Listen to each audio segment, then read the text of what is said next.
making her first TV appearance, MIYSHAEL Lopez. She joins me live on set. I must say, happy to have her. Young poet, you know, really starting her journey, now really getting into her writing, coming into her own. Her work already published, which I must say is a great undertaking. And we must acknowledge, of course, Kevin Ferdinand for making that possible.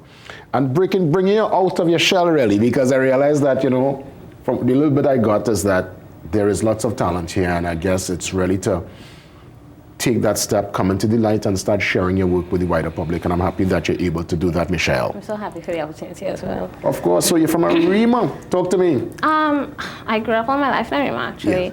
Yeah, we ended up moving. We live with my grandparents currently. Just like normal, I guess, country maybe. We have like chickens and pets. Yeah, of course. And so, you know, when you're around nature, I guess you're around that kind of environment. At least for me, because I also spent formative years down country, but south side, Erin. You use the imagination a lot. There's lots of going around that sometimes you might not be so tapped into technology, so you're able to now create. Tell me about your first time of writing, putting pen to paper, putting your ideas down. It would have been like in my first school when I started. That would have been Year 7, Form 1 down here.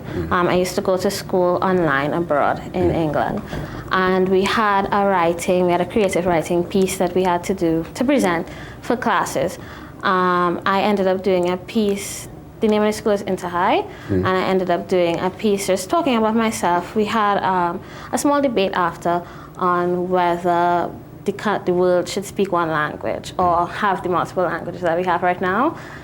So I guess that would have been my first time writing a large piece to like speak out to like my class, and then we had our teachers there as well. Fantastic. But as you write now and you develop with your writing, what seems to be your go-to topic or theme? What seems to be the overwhelming or that direction when you put pen to paper? I really like talking about art and science. Really interesting topics. I used to paint a lot. And I've just always been interested in like chemistry. I wanted to do chemistry at one point for a major.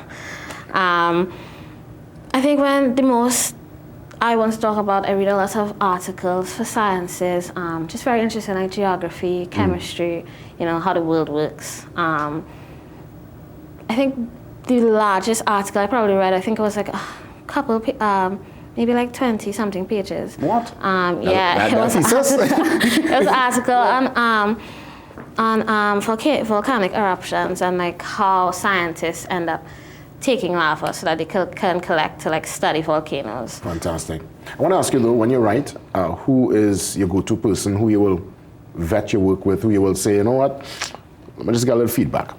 Oh, my sister, definitely. Actually, she's the writer in the family. If anything, she has a poetry society that she handles.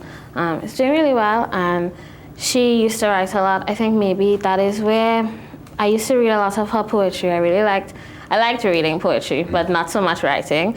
And anytime I have like, okay, do you think this sounds good? I always go to my sister. Usually I used to like just go over to her because our rooms are right there, but now I have to like call her because she's studying at university right now. Fantastic. So the piece you're going to give us today, it's from, let me see the book, it's published, and it's of course the What Matters, a fantastic collection of poetry and I would imagine spoken word pieces here. What's the title for your piece this morning? My piece is the first actual page on the book. The name of my piece is I Know My People Are There. That was the name. I ended up writing this at 15. Look at you now. Look at the face. Yeah, I was a lot younger then. Well, I'll give you a chance, of course, to share the piece, and when we finish, we'll touch base some more. Okay. MIYSHAEL, my friends, MIYSHAEL Lopez, giving us a taste of her piece from the book, What Matters. It's all yours. Okay.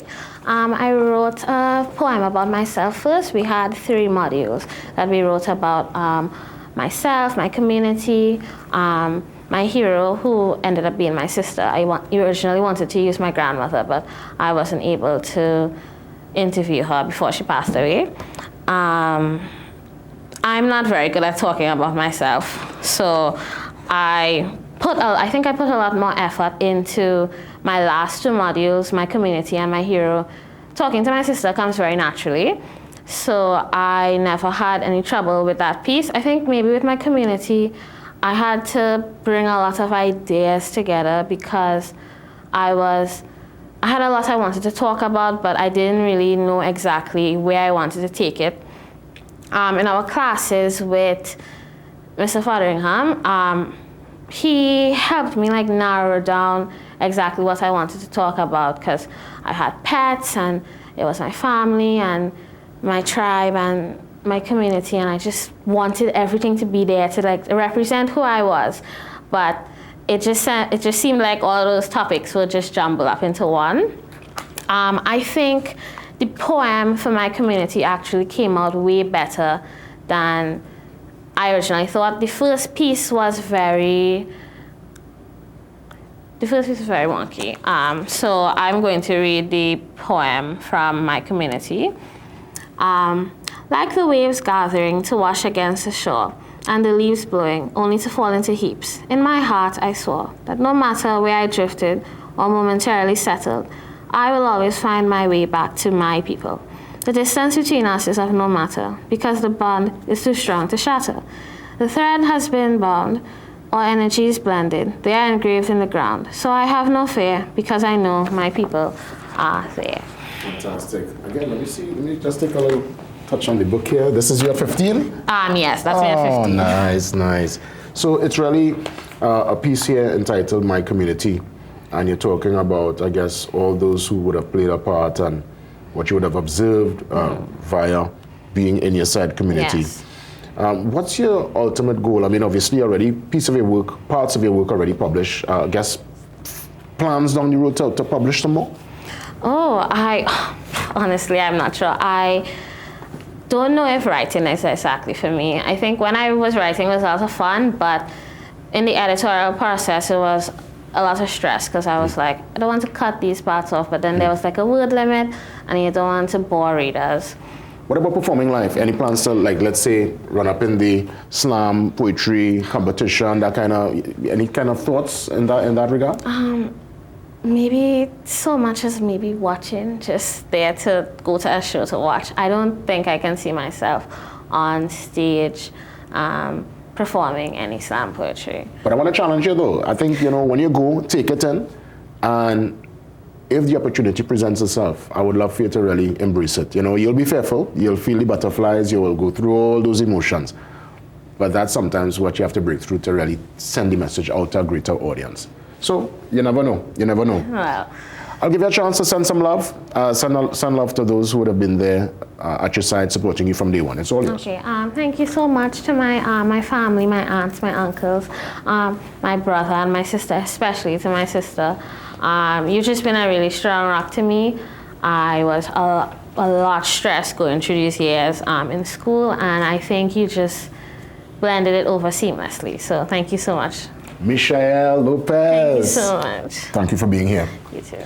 Poets Corner, a chance to give, poets the opportunity, the space to share their work and to give them that encouragement too. So I suspect, you would see MIYSHAEL again, not only here, but probably on a stage performing when she's ready, able to get over.